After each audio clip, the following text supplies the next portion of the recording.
Today's episode is sponsored by Quantum Energy Square. If you need a pick-me-up in the middle of the afternoon and you don't want coffee, grabbing one of these squares is going to get you that pick-me-up. You can find them at Whole Foods. You can find them at REIs. You can find them online. But try it out. But yeah, Jed, thanks for coming on the show. Really appreciate you seeing you in the locker room every day. This is kind of like we have our clothes on. Yeah, it's a little different. Different. What I love is being in that room in the morning, especially the times we go. You learn so much about people. Yeah. You know, like you and I saw each other the first probably 10 times, didn't say a word, but just started to like recognize the face. Start with a little hand wave. And then the nod, and then maybe the high five. But man, I appreciate this. The world you are in, being an expert in finance, is exactly, the people I love to surround myself with. And what I love to do is kind of be that intermediary kind of translator of this foreign language. But I'm excited, and I appreciate the opportunity. Yeah, no, glad to have you on the show. So tell us a little bit about yourself. I mean, how did you become who you are today? Man. Because it's kind of an interesting journey. It's definitely a long journey. A lot of it, I like to say, started from my youth and upbringing, kind of being one of 5 children and looking at my father's, highly educated guy, but money was never something we discussed. Mom, dad, love them, but that was just never a subject and a topic. And so as I got the opportunity to go play in the NFL, I started to get those paychecks, and you hear the broke documentary, you hear the statistics, and the things kind of start pinging in your head. And still, my first paycheck came and went the day I pretty much got it. Before I even cashed it, it was like those dollars are already gone. Break down that first paycheck for us. So, and which team was it? So I was an undrafted free agent, so I didn't get the big signing bonus.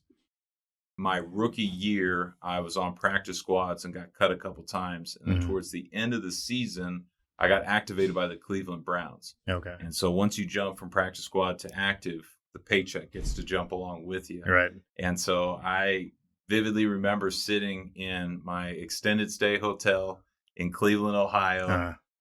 My girlfriend at the time was with me, and I had just gotten the envelope that was my first active game check. So it was actually a physical check. It was a physical printed check, which used to be a trick by the NFL. They were very, some organizations were very slow to adopt the automatic deposit. If you're giving out a few $100,000, a few $1 million every week, and you can get a couple more days of interest, that adds up. And so I would jump in guys' cars and see these envelopes and just be like, deposit this. Like, you got to get this money in the bank. Like, it's not your money until you put it in over here. And so that was my hey, I just got the envelope. And as I opened it, it was for about $28,000. And I knew. And that was for one day that was for one check, or for one game. One game. Okay. And so as you looked at it, I thought to myself, this is amazing. I knew, okay, they'd taken out taxes, like some of the other processes, but I knew I was about to buy an engagement ring. And that was pretty much the amount of money I was willing to spend on an engagement ring. And so I got that check, and I went, we bought an engagement ring. My girlfriend became a fiance. 15 years later, she's still my wife. So great story. Great investment. But my relationship with money was make money, spend money. I got money now. Great. I get to go spend it on that thing I wanted to go spend it on. And that was all I knew about it. And I woke up the next night, the following days, in sweat and, frustration. And that documentary, the Broke documentary, about 70% of professional athletes, I started to really sit and dwell on that and just say, I'm one of those statistics. Right. I went to Washington State. I got a great business degree. I'm an accounting major. I looked around the locker room and said, if I'm the accounting major in this room of guys, I should be one that understands money. And I was totally illiterate. And so it was really that check, that moment, that series of events of like, why wasn't I taught this by my family? Why wasn't I taught this by my school? Where are people learning about this that set me on a path that has, kind of encompassed my life for the past 2 decades? Yeah. Also, the question could be, ask like, why didn't your family have this knowledge, Yeah, right? And absolutely. why didn't your family's family, your parents have this knowledge, right? Because I mean, that knowledge is generational. It is. It it changes throughout time based on the circumstances, but there's a foundational aspect to it, which is kind of what your business is about, right? Now, Absolutely. is that what motivated you, or is it you because you're an accounting major to begin with? Yeah. So it sounds like you've already wanted to be in that world. So I kind of wanted to break away from my family. My dad is an attorney. Okay. He wanted his boys to be attorneys. He got the first one. My oldest brother went to law school, Harvard Law School, and became an attorney. The middle brother became an engineer, and then the baby brother was the big dumb jock. Uh, and I kind of was like, well, I don't want to do law. I don't want to do engineering. What is the biggest door I could open? Business. Yeah. Let's go learn business and the language of business. And that's what accounting teaches you. When I graduated from college, you gave me 100,000 widgets and told me to fill out some financial statements. I could do it. That was the skill I had learned. $100,000 in the Smith family, Hmm. no idea. And so it really was. And it was a challenge, both my mom and dad's families, to say, why had nobody? And they both grew up very poor. My mom in Missouri, my dad in Louisiana. They both kind of migrated to California. Hmm. But that is what is so neat about kind of coming full circle back to places like Louisiana and saying, my family is from here. This was not a conversation. My dad was the first in his family to go to college. He was one of 5 kids. The next generation of cousins all went to school, all founded Hmm. themselves in being academics and educated. Still no one knew money. Still no one was talking about this. And so it really was that generational and societal gap. My Hmm. dad's black. My family grew up Louisiana, Creole, mixed. We were on Hmm. in that. And so I looked at it and said, well, some of my white friends have families and parents and people who were talking money. And it Hmm. was a thing. It was Yeah. a dinner time conversation. But the vast majority of people have never discussed that around the dinner table, have never Wow. said, hey, Tony, you're going to get money one day. Here's the first 10 steps. Right. Here's the foundations of what you get to go do.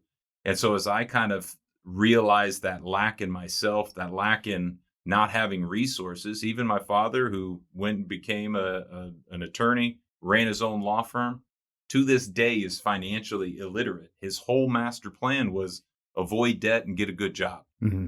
He did those things. He was able to retire. It worked. But that's not a sustainable financial plan anymore. Yeah. You can't save your way to freedom anymore. And that was kind of the epiphanies that started to happen to me is there's a bigger language here. And I Hmm. started to have a friend who, after college, bought a rental property. Yeah. Wait a minute, you can do that? Like, how? How did you do that?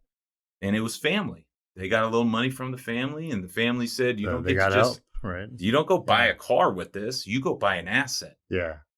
Rich dad, poor dad. Okay, well, what's the asset? Things that put money in your pocket. I didn't know those were possible to the average bear. Yeah. And that became my mission of who can I surround myself with? Hmm. I actually went to that friend's dad and took him to coffee and said, your boys know this language. Yeah. How did you teach them this? And he started to break down kind of what he was. And he was a businessman. He was savvy. He was an entrepreneur, very successful. And so that became my question of, well, I was fortunate to stumble into somebody who knew this. I know that millions of kids don't have a cool uncle or Hmm. a friend's dad that they can turn to and get this kind of language. Wow. I mean, you're right. I mean, I grew up on the islands. Nobody knows this. Nobody knows Yeah, this. it's here's a piece of land, and that's it. That's it. Right. We're gonna give this The land good to you. earth. Yeah. Yeah. And I'm like, well, how do you maintain the land? How do you generate revenue from the land? Or the other part of it is, go get a college degree. Okay. What do I do after that? Right. So That fail-safe, this new generation, these seniors in high school about to start today, I would ask you, is that still as foolproof of a plan as it once was? Our generation was Yeah. go to college. I just we talked about AI a lot recently with some of the Mhm. guests, and they're not so sure. I'm No. not so sure because you got guys that are being laid off after 20 years, and you look at what type of job they're in white collar jobs, Yep. right? Did it all right. Yeah, they did all the right things. But you have this new technology that's wiping out. It's sort of like it's a replacement of the brain. You have the Industrial Revolution where machines were a replacement of muscle, Yeah. right? And then now you have tech, it's replacing the brain. So what are all these kids going to do after college? Not what Are we they, are tradition. they all going to be prompters, Yeah. right? And that's interesting because I remember, I mean, for the last 10, 15 years, it was coding. Go to Yeah, coding school. yeah, Trust me, you want to get a good paying job, go to coding school. Then flip of a switch, it was, oh, that's not going to be as productive. And so actually, and we'll get into the curriculum later, but one of the questions I have for myself and Money Vehicle as a company is hmm what can we do that Pearson, McGraw-Hill, billion-dollar publishers, or my competitors can't do?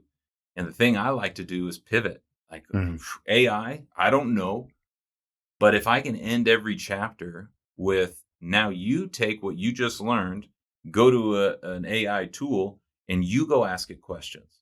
I yeah, would love for you to come back to us and tell us the conversation you're starting to have down that path. But just those simple directions and prompts of personal finances vastly changing because of AI, because of the automations, hmm because of the tools that are yeah, becoming available. I, at my age and in my situation, probably am not going to push the boundaries of what that can do. But an 18-year-old, yeah, especially for a class and a project, they're going to go and discover worlds that I would right. have no idea about. I love that aspect of this thing. Yeah, I mean, there definitely a lot of opportunity. It's just I think it's going to be few and far between because you're going to have a very small percentage of kids that are willing to do the work Mm, to see what this new AI can do. isn't that always the case? It's I mean, it's always Solely, yeah, it's like football, right? yeah. How many kids from the Pee Wee level to the high school or elementary, high school to college, and then to the pros Hmm. is a small percentage. Who was willing to put in the work? And people tell me all the time, like, man, it's so cool. You're chasing your dream. You're chasing your dream. I go, that's somebody who's never gone after a dream. Yeah. Anybody who's gone after a dream, you crawl to your dreams. Yep. It ain't fun. It ain't fast. It ain't easy. You slowly put in the work for a decade in the darkness. And then It's all of a sudden it comes to light. yeah, it's that 10-year overnight success, Bingo. right? And It's it's like nobody sees the work you're putting in, day out. even this stuff, Yeah. like everybody says, oh, it's so easy to set these things up. No, there is a process and items that most people aren't willing to do. And so that question of what student today is willing to put in that work, hmm everybody is seeing social media and the glamour of entrepreneur and self-employed. And I really like to differentiate the two between entrepreneur and self-employed because everybody throws out entrepreneur and an entrepreneur has a business that runs outside of themselves. Self-employed is still an amazing career, an amazing path, but it is a business that runs through you. Yep. And that is a big differentiator when somebody says, well, I sell a service, I go do something. Then you're self-employed. Great. But entrepreneur is a little bit different of an Yeah. avenue and an angle. But we do hype up well, I want to control my paycheck. I want to control my hours. I want to be able to control my work. Entrepreneurs get paid last, don't control any Yep. of their time because they're completely obsessed and passionate about this project. And the work never It ends. never ends. And also, I think one thing should be said is that you become responsible for the people you hire. Man. Yeah. You're Yeah. responsible for that for that worker's kids because they're depending on him to provide for their family, Mhm. and then he's depending on you to pay him a paycheck. Mhm. So you think you control your time, Yeah. but really, there's still a balance to be had. There's big balance. And the Yeah. more and more you control, the more responsibility. Yeah. Heavy is the head that wears the crown, Yeah. Uh, but I love to see that idea of work. And people point to me and ask me, like, how did you go from high school to college to the NFL? And I've always said, how we started this. I'm a wake the weights up guy. Yeah. I'm a 5 a.m. club. I want to beat you in. And I want, when you see me, to know Jed's already got a step or two on me. Yeah. He's putting in the work. I was never naturally faster, naturally this or naturally that. But when you start to stack up the work, nobody questioned my work ethic. So describe that world in your high school years that got you to Wazoo. So that's what's so cool about. So I went to Mission Viejo High School. I actually transferred to Mission Viejo High School my sophomore year.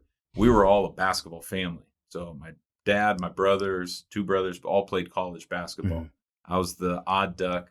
I'm also a little shorter. You just wanted to carve your own path. I did want to. That's Jed in a nutshell. I've always wanted to be different than how you identify.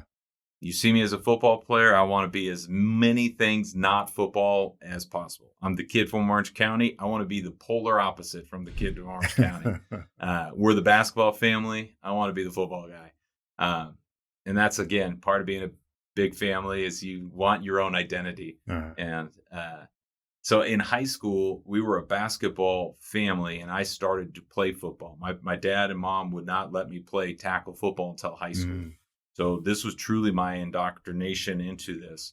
And it just so happens, again, Steve Jobs, the dots don't connect backwards. The dots don't connect forwards. You got to go backwards to it. I stumbled into the most ideal high school scenario possible. This guy's name was Bob Johnson. He was a quarterback guru, becoming a high school phenomenon as a coach. And he went on and began the second longest high school win streak in California behind De La Salle's The Streak. And I look at walking into that program. He had two sons who played in the NFL. Again, he had coached quarterbacks for 30 years at a high level. So the high school team I was walking into was really a college atmosphere and a college team. And it developed this mindset of being a winner. My sophomore year entering, I was the only sophomore to be on the varsity team because I was a big athletic guy. I went 41 games in a row without losing. So in high school, I identified myself as a winner. But that winning came with the tone and the expectation of Coach Johnson of what we were willing to do. And when I would talk to people at other high schools, they weren't doing anything near what we were doing. And by my senior year, we had a young, big lineman guy who was projected to be the number one lineman in the state, going to get scholarships from all offers. And I remember he broke down in one of our conditioning tests, one of our work requirements, and walking up to him and grabbing him and I love living in the land of giants. Like, people look at me now and are like, "You're a big guy." I'm like, "Not from where I come from." Right. But grabbing him and just going, "This is the expectation." And you start to see this more in those behind the scenes documentaries, The Last Dance with Michael Jordan, all those kinds of, somebody set the tone and the expectation of, we're here to win championships. If you're not on that, I can't depend on you. And it was that eye to eye, man to man. And that young man ended up going and playing college ball. And he told me to this day, that was a pivotal change in his life. Nobody had ever challenged him, not torn him down or not yelled at him or not, just set a bar. And as a young man in high school, to be around greatness of some sort, but to be around an expectation of winning, and we won a lot, that changed who I was and how I started to realize how I see myself is so important. I learned how to lose as a little brother. Growing up in the backyard, we played a game called King for a Day, invented by my dad.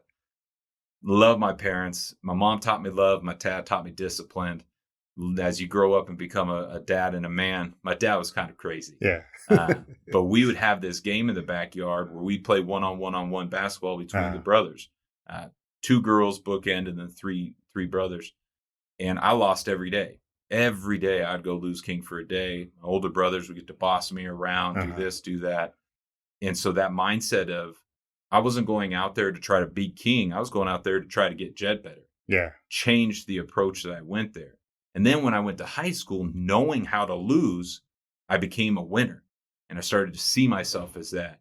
And so as I look at why I progressed beyond my brothers, why I'm able to have the success I've had, is because I've always now from 16 on seen myself as a winner, but not been afraid of losing. I don't fear failure.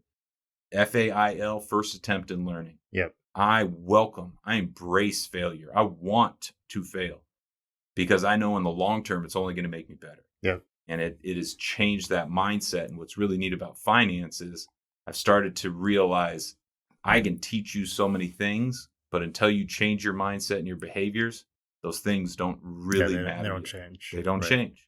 It's just a nice financial plan on the bookshelf. Yeah. You got it all laid out. It's laid out. It's there. It's there. But you're not doing anything. No. Well, that's great. So how did you decide on Wazoo? They offered me a scholarship. Yeah, coming from that program so when I was getting recruited, one, I was a linebacker. I was an all-state linebacker in high school. And I went to our little combines and things like that. And I have come to realize my Achilles heel is literally in my Achilles. I'm not fast.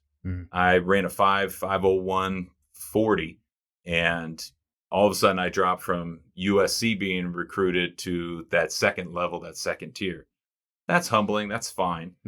But when I looked at Washington State, and they had just beaten the Texas in the Holiday Bowl. They were a top 10 team 3 years in a row, 3 10-win seasons. The football program was absolutely booming. And then I went on a recruiting trip from Orange County, California to Pullman, Washington. Right. Farmland. And it was as different as I could imagine. Again, Jed, wanting to identify himself as anything but what you think I am, fell in love with it. This was the other side of the world. This was, it's not, but it is. John Wooden once famously quoted about his time in Pullman. It's not the end of the world, but you can see the end from here. It's isolated, but that college town bubble, the pace and style of people, I really started to enjoy that. It was also the first time I'd ever drank alcohol, which on a recruiting trip probably helped a little bit, have a good time. But as I looked at Washington State, I kind of started to stack up those things I dreamed about being. Yeah. It was in the Pac-10. Rest in peace, Pac-10, Pac-12, Pac-8. But it was in a conference I was going to get to play on a high level. I was going to get to come back to Southern California and play. They were winning. They were winning a program. And I was still going to get that education. What I wanted to ultimately use sport was for that education. My father would always say, "You're students and then athletes." That we did not discredit the two. Student athlete got thrown out. Now there are no more student athletes. But as you look at it, so how I got to Washington State was simply having a coach come into my living room with my family and just saying, "We see who you are. We don't know exactly what you're going to be. We're going to give you an opportunity to play linebacker," which was very short-lived. But here is a chance to get that college scholarship. Everybody has told you for the last 5 years is your dream and your goal. Yeah. And so it was kind of save the family a bunch of money. Exactly. Well, I had one brother who actually came up here to Seattle University for basketball. One went to Cornell for basketball. So they weren't saving any money on those things. And so, that was a nice kind of proud moment for myself to look at my family and say, like, I've delivered value. Like I've achieved the goal that I would imagine all those days in the backyard were building up to go and get. Yeah. So oftentimes you hear like after turning pro and then coming out of that, a lot of pro athletes have a hard time finding a career after that. Did you find it easy to get into your business? No. That identity, we've talked about identity.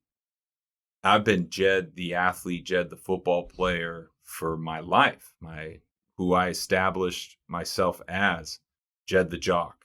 And when that's taken away, you really lose a part of yourself. Mm-hmm. I tell people all the time, nobody claps for me anymore. That's a vain kind of thought, but I used to live in a world where every time I did something good, I knew it. And you walk the walls of college, yes, high school, people are waving. People applaud and encourage and fan. They're fanatics for it. You love that. You begin to put the work in to receive those rewards. And what is really hard for an athlete is to say, well, I'm going to put that same work in, but where are my rewards? Where are the things that I get to build and see kind of why I'm doing all of this?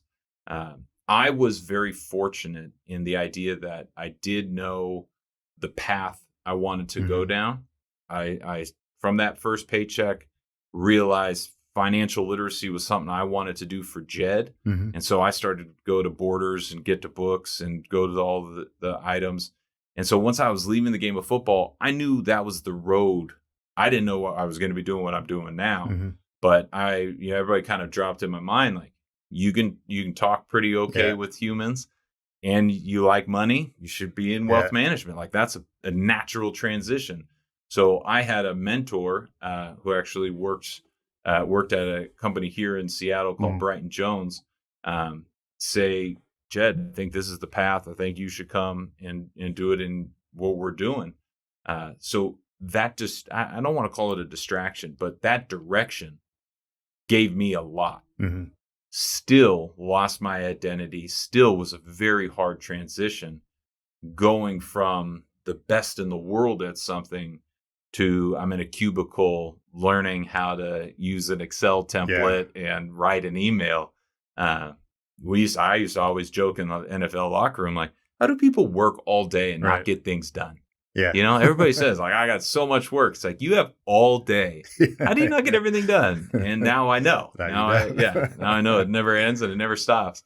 And so it was re-finding who I at my core was. And that's where I always love to share, I say, with students. And students can be 15, 20, 50 years old. Students, anybody who's listening, is journaling.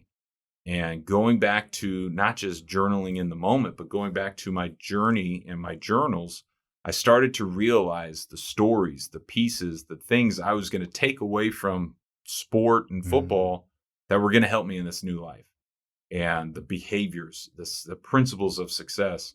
And so as I started to kind of actually get that confidence back, believing I'm not starting from scratch, I'm starting with a tool belt. That was when I kind of started to say, okay, this is the avenue, and now I'm going to start moving down this road. And so you got out of that firm and you started your firm. What's Money Vehicle. Money Vehicle. Tell us about that. So I realized wealth management is a great career, great opportunity, but where my passion was helping people start the journey, not necessarily through or ending the journey.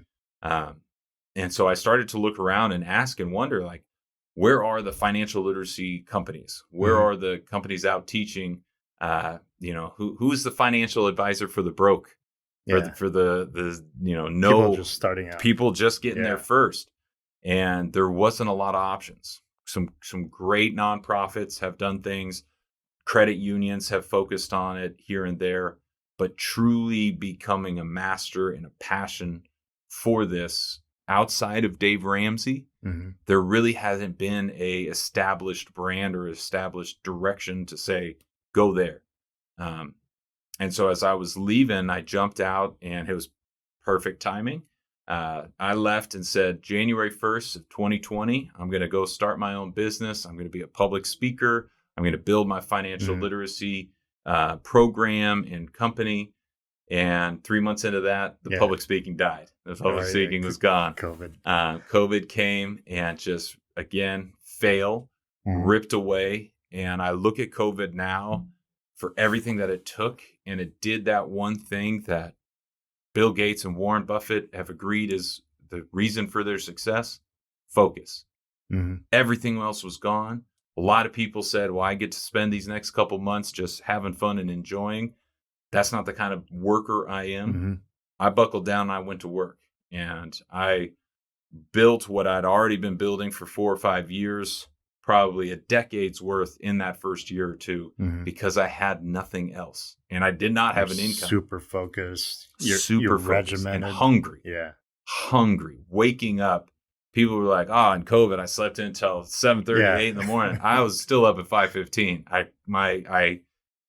I'd made this decision, made this jump, and the universe challenged and questioned it. And it was that opportunity to say, no, you either double down or you turn around. Yep. And I doubled down. I leaned in. And so it was taking the book. I'd already written the textbook, mm-hmm. finishing. We'd already started filming some of the videos, but going and creating all the videos that translated the textbook, and really launching out and saying, as a student, mm-hmm. I wrote this for you receiving your first paycheck. Again, 15, 18, 22, doesn't matter when, you're getting your first paycheck. Your money vehicles, the title of the book, is meant to be your using this paycheck to go somewhere. Mm-hmm. Money vehicle in and of itself is that analogy. We want you to see money as a verb, money as a vehicle, a tool to take mm-hmm. you. Money's not the destination. Everybody says, I want to be a millionaire. Why? Yep. What do you think millionaire is going to bring you? That's part of your job is, let's get past just the dollars into the reason. And I really started to look at how can I take something like money vehicle, funny, silly analogy, and expand upon it. And so now each chapter, we have 12 chapters in this program. We have other programs, but for our high school curriculum, each chapter connects to a different part of a car. Wow. Playing into the vehicle analogy, chapter 3 is our cash management. So that's our steering wheel. Chapter 6 is investing. So that's our engine. Chapter, 10 is going to get a Roth account. Wow. Well, that's a hybrid car. So that's our tax advantage. And so we build how we translate a foreign language like money into, well, at 17, I kind of understand what a seatbelt does. Uh-huh. Well, that's insurance, an airbag. What is an airbag? That's your insurance policy. So how can we use that to say, okay, not perfectly, but it makes a little bit more sense now. Right. That has been the money vehicle mission, is how do we make money more approachable, more digestible, and if we achieve our mission, more applicable.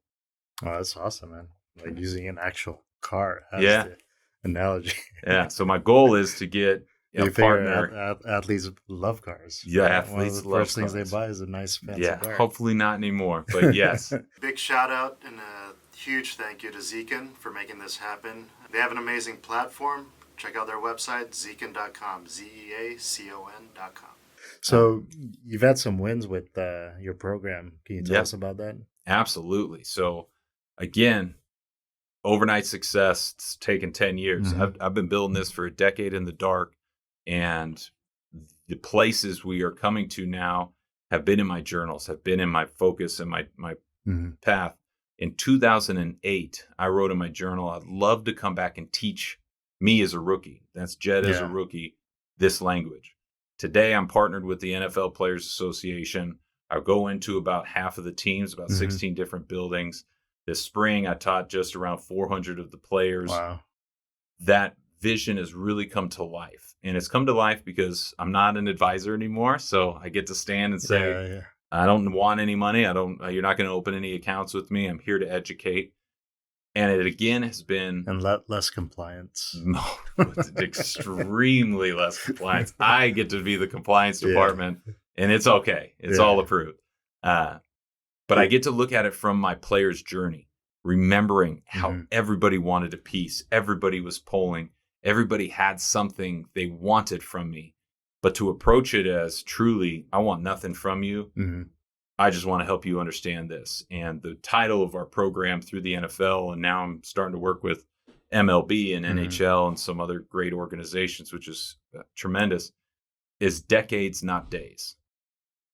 And if I get to talk to 1 or 1,000 professional athletes, my goal is to get them to understand their dream of all of this is going to be measured in decades, not days. Yeah. Everything else I teach you is under that umbrella. You walk away from your game in 1 year, in 10 years, you tell me, that's where we're going to try to build towards. So the public speaking side has gotten to come back, and it's been even more focused around how do I connect with an audience.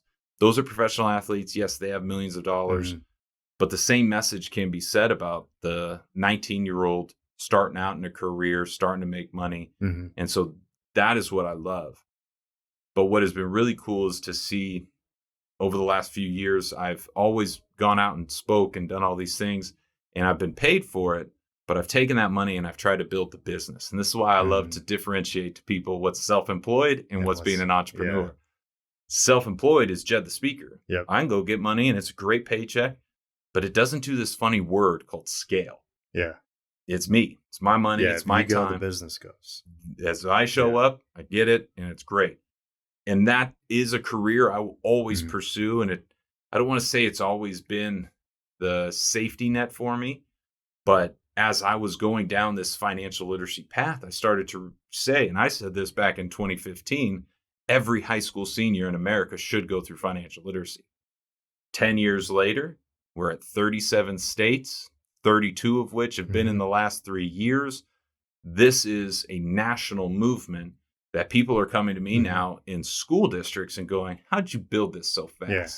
Say, a decade ain't that fast, but this is where we are. And so to look at wins on the money vehicle curriculum side, just yesterday, we onboarded a district in Georgia. Wow. I work with very few schools here in the state of Washington because they don't have a high school mandate to take financial literacy. Why is that? I mean, You can ask your local politicians that. They tried to pass it. It did not get passed. The main issues with it is, oddly enough, the higher achieving students don't want a normal class to bring down their GPA. They want 4.8s. And you go through a normal class, you don't get a 5, you get a 4. And so it would actually bring down their GPA. This was one of the complaints, not my complaint, a complaint. The biggest one is, where does it fit in the curriculum? And then who's going to teach it? Nationwide, we don't have thousands of people ready to deliver financial literacy in high school classrooms. So what we've had to do in Money Vehicle is learn. Our goal and our mission is to empower that student. But our job is to train the trainer. Yep. We have an entire curriculum just for the teacher, beyond the textbook, beyond the videos, beyond the workbook. This is just the training for the educator. So that's where schools are starting to love us. And in the last month, and I was saying specifically yesterday, we met with this district in Georgia, 26 teachers. It's going to end up being a little over 3,000 students a year in Money Vehicle, big district. Yep. But it was one meeting with Jed. It was a 1-hour training session with me. And we have other trainers now, so I don't even do all these big ones like that. I'm like, no, guys, I got it. But that was the meeting those are the meetings that I walk out of now and go, Jed self-employed, Jed the entrepreneur. Yeah. I just 100x'd my impact because I've been building a business. And has this business been paying me the last 5 years? Absolutely not. Told you, entrepreneurs get paid last. Yep. Self-employed people get paid first. And so really looking at that shift, but now sitting in a place where I can say the New Orleans Saints are partnering with Money Vehicle to bring the curriculum statewide throughout Louisiana. Wow. That was announced this week. Congratulations. Thank you. That was you played for the Saints, right? Played for the Saints. It's Saints like, changed my life. They're doing it again for the second time. And that's why. They know me, they like me, they trust me. I was part of the community engagement while I was there. The same people are there from when I was playing. Why were they the first ones to buy in and put a $1 billion stamp behind my little startup? Is because I bled and sweat and did great things there. They've seen you in the locker room. They've seen the work you put in. They trust me. Yeah. But now I get to go to the Atlanta Falcons. We're already working with schools throughout Georgia and go, come on. Like this, where's the lose here? Like, how do we continue to find the support for this? And what I'm most proud of is that 6-7 years ago, you would have told me, how do you integrate with a high school? I had no idea. Now I can walk you through our LTI integrations and our single sign-ons and how we're going to roster and And I But you didn't know that. didn't know any of it. Right. Didn't know any. And I'm a football player. I was Yeah. a fullback. I'm not an ed tech. People, a neighbor of mine actually like 3 years ago was like, "You're an ed tech founder." I go, no. Yeah. I do curriculum. He goes, "Can you scale to 1,000 schools?" I said, "Yeah, that's the goal." He goes, "That's technology. Yeah. It's not education." I said, "All right."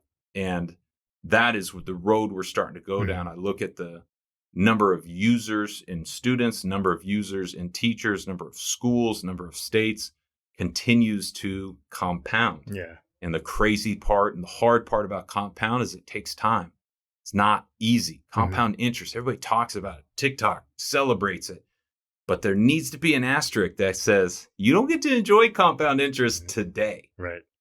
That ain't the game. It's later. It's later. 5 years Although TikTok now. would have you believe like you get it tomorrow. What? I throw my money in this thing and then it spits back out 2 of them? Like, no, that's easy. That's great. You know, and even like rental properties. Oh, it's mailbox money. No, it's not. You need a team of people and you need a team of it. There is no easy way.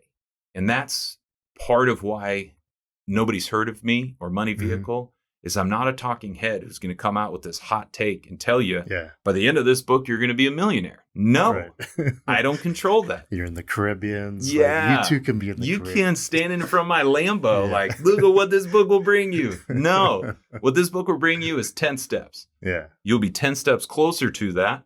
How far away that is, that depends on you and your journey. But that is what has been so neat is to be able to look at thousands of students in Newark, New Jersey, Miami, Florida, Atlanta, Georgia, Southern California, here in Washington and go, I don't care what state you're from. Yes, your taxes might change a little, but everything else is principles that are going to stay with you for the rest of your life. Do you find that the athletes that you've shared this message to appreciate it now? Tenfold. And do you see them changing their behavior? And so that is what I, as a messenger, have gotten a lot better at. That decades to not days. I used to go in and, and this is why I encourage everybody, go fail, go get reps, stand in front of people, get in front of a microphone, get your phone out, just practice your speaking, practice your messaging. But then ask yourself, okay, somebody just listened to me for 30, 45 minutes. What's the one thing? That's all you get. You get one thing. What's the one thing they're going to remember? And so as I've focused more on my message to professional athlete, my message to high school student, my message to 27-year-old working, I've really harnessed what is that one message. And so for professional athletes in particular, the action item is don't deposit your money into a bank account. Nope. We're not playing that game. People can point to FDIC insurance or NCUA with credit unions. But if you look at your dollars and say, I'm not going to let the amount of money I'm making control my lifestyle. I'm going to control my lifestyle. Deposit my paycheck into a brokerage account. And then what I like to call the portfolio paycheck. My big dollars are in my brokerage.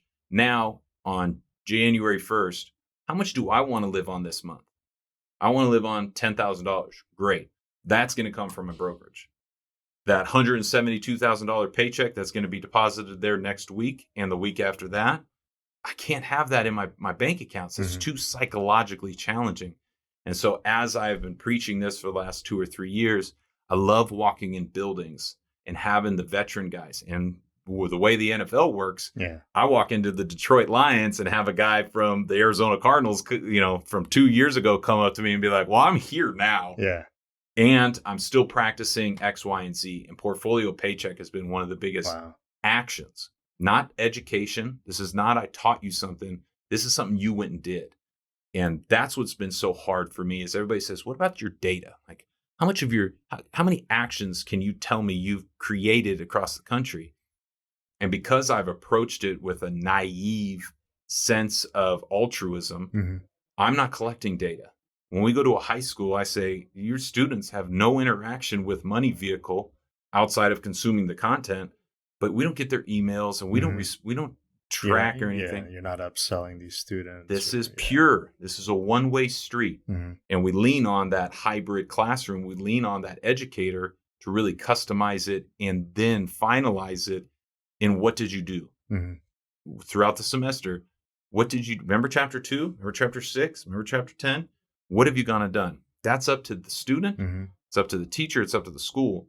But why I think we're going to grow quickly is one of the hesitations on financial literacy is it's going to be Bank of America or Fidelity or somebody who just wants the data. I'll give it to you for free. And the biggest message, and we talk about this in chapter 8, which is actually a cybersecurity chapter. I got questioned a lot from about 2016 to 2022. Why do you have cybersecurity in a personal finance class? Nobody's asked me that in the last 2 years. Everybody's kind of like, oh, that was good. If you get something for free, you are the product. Yep. Students hear that again. I got this thing for free. Instagram, Meta, all those things. Anything. Yep. Downloads. Free this, free ebook, free. You are the product. Your data is what they are monetizing. And that really, we are starting to see this surveillance capitalism kind of world we live in. And that was such an enlightening thing to a non-tech backgrounded person of like, oh, I just thought people were cool. Yeah. No, people aren't that cool. Yeah. Like they're doing this for charity. They're doing your credit company and that minimum amount due. That's not because they're cool. Yeah. That's because they know how to make money. Yeah. And that's a big piece of how can we provide this resource, as great as it is, to schools in an affordable way. And there's, that's part of building the business. You can have the best thing in the world. People don't know about you. It's still really hard. Yep. No, that's amazing what you've built, man. I mean, a lot of people need it. It's not, it's crazy that it's taken this long for a product like yours to come out. And so I have no doubts with artificial intelligence, but mostly with the target market. At the end of June, the state of California passed that mandate. That's 1 million high school seniors a year in one state.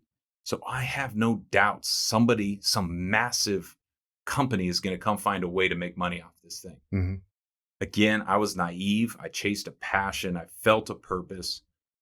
And I know in 5 years, maybe somebody will build something way cooler, way better, way more. But it is something that I've really journaled and try to get my mindset around.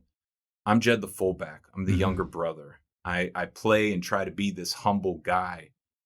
But at some point, I have to step out and go, nobody in the country has spent the last decade obsessing over a high school curriculum to speak money.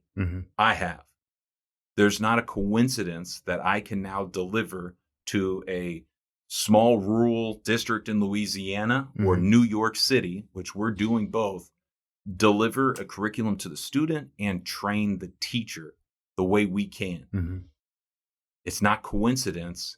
It's a decade in the dark. Yep. And so we're starting to come to light. That Saints kind of press release, all these things. We're now partners with the Jumpstart Coalition. But it's also been this like big fear of mine that people are going to figure out that I built a lot of this. And I went to Washington State. Right. I'm a Coug, no disrespect, but we're not Harvard. I'm a football player, immediately discredited in the academic world. And that was a big, hard part. Every time I meet with superintendents, I was Jed the football guy. Well, I'm also a certified financial planner. Am I Jed the CFP? Yeah. Nope. Jed the jock. And so to stand in front of curriculum directors who have spent 30 years in a lot of schooling to build things like this, but nobody else has. Even Ramsey has taken his products from an older audience and earmarked it for high schools, but it's pieced together. This was organically generated, telling silly stories like, you got to set the GPS of your car. That's goal setting, chapter 1. Can't go anywhere until you know where you're going. Yeah. Your keys, well, that's not even chapter 1. That's the intro, because your keys are your income.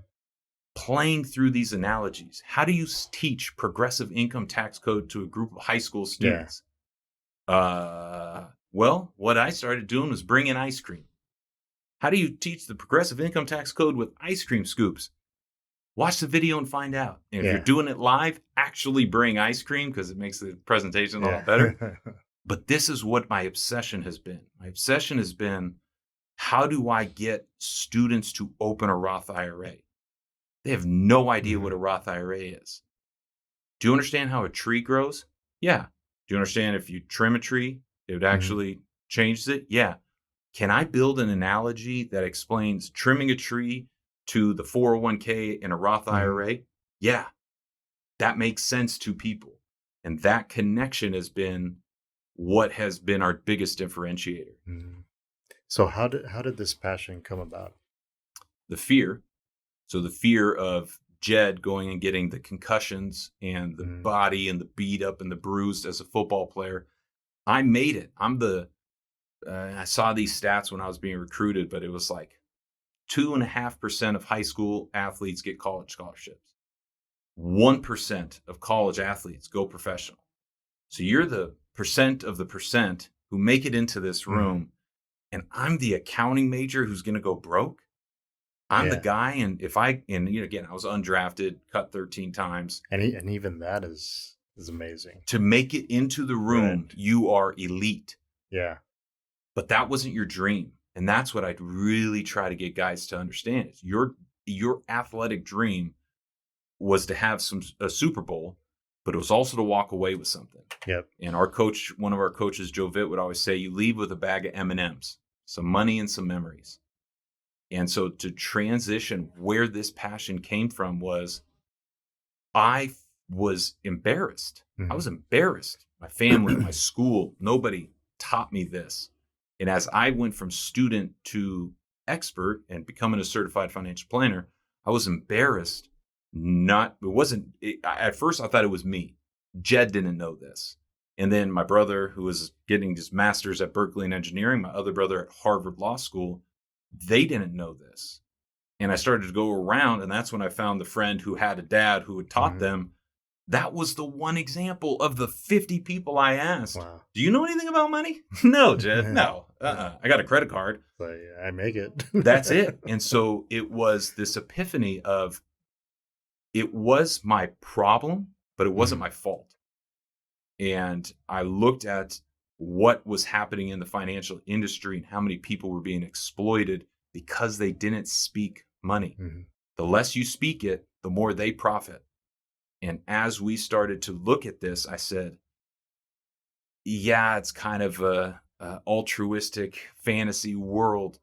But if I could commit and teach people, again, using what I'm good at, as probably you can tell by here, I like talking. I like humans. I can communicate. A lot of that comes from one of my sisters is special needs.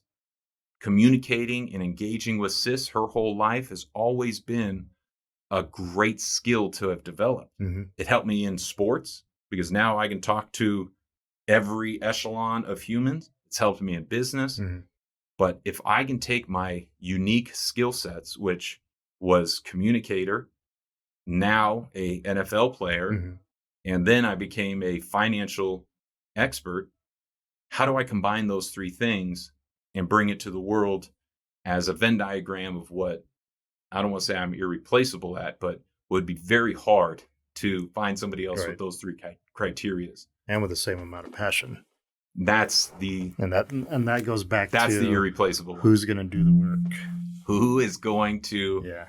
What time did everybody wake up this morning? I was in Philadelphia at 5:30 a.m. Why? Because it's 8:30 there. Yeah. And it's every day. I have been obsessed with this curriculum to the point now, again, in the breadcrumbs, we have facilitator notes describing the slides we've built for the teachers to deliver in their classroom that cover the videos, that cover the textbook, that cover the workbook. We have built out a holistic, and that's why we call it the most complete curriculum in the country. A lot of people have gathered resources, but it's been the passion and the obsession over two things. How do we make it more engaging for a student? How do we make it easier for an educator? And if you can save teachers time, you're going to win. Yeah. If you can get students to do something, you're going to change the world. So that has been our two guiding lights. Wow. No, that's amazing. So if, I guess to wrap up, what would to the high school student um, that's about to go to college, what are the 5 principles you want to leave them with? Man, it's tough because I obviously have a lot that I would want them to understand. One of the big ones, and this is more of a football concept, but it's a sport. I would say it's a greatness, if you will. Everybody talks about delayed gratification. Delayed gratification. I don't believe you delay gratification. I think you prioritize gratification. And where I found that was a simple phrase in the NFL was most over now. Can you prioritize what you want most over what you want right now? It's 5:30 in the morning. Do you want to go back to sleep? Yes. Do I want the Super Bowl? More. Then get up. I want to lose weight. Do I want that Snickers bar? Always. If it's an ice cream Snickers bar, go ahead and eat it because don't pass that chance up. But do I want to lose weight? Well, that's what I want most. So I'm willing, I'm not sacrificing, I'm prioritizing. So if I can tell a student today, write out, journal, third time you've heard that, journal your goals. So you are not just running through life, but you understand what your landmarks are. Where are my milestones? And can I prioritize my most over my now? We have a whole cash management system. I'm not going to go all the way into the cash management system, but every student, especially in today's NIL 1099 world, they don't withhold your taxes. So the NIL just cuts you a check. You are a 1099 contractor. You are a self-employed, not an entrepreneur. You're self-employed, and you got to start earmarking 30, 35%. Well, Jed, the progressive income tax code isn't that high for that kind of money. I hear you. You also have to pay state. You also have to pay this word called FICA. And what most people don't tell self-employed is you are the employee and the employer of FICA. That's 15% that nobody has shared with you. So as you do, I would say at the very least a quarter, 25% goes to what we call our society choice. We call it our society choice because I do want to put a positive spin on taxes and where those dollars are going to go towards.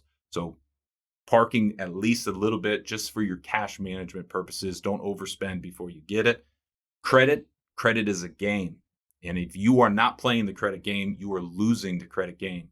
Our good friend Dave Ramsey has avoided debt, avoided credit cards. You're stupid if you do. Yeah. We encourage our students to go get credit cards. Use them wisely. Pay it off in full each and every month. Automate that process. Don't put money on it that you don't have in your bank account. Use it wisely, but you have to play the credit game. You got to start your credit clock. Our investment philosophy in 3 words is be average, index. Nowhere else in your life I will challenge you to be average, but starting out in the investment, that is all you need to do. If you can understand and interpret what that saying is, be average, index. I can take the average of the market by using this tool called an index fund. Jack Bogle, rest in peace, Vanguard founded it. And today it is a no-brainer start. Is it going to make you I invested in Amazon when it was 17 and now it's 37,000 and I'm a gazillionaire? No, but it is going to remove a lot of that risk because you're not going to choose the first Amazon with your first investment. And if you do, please call me because we have a lot more to talk about.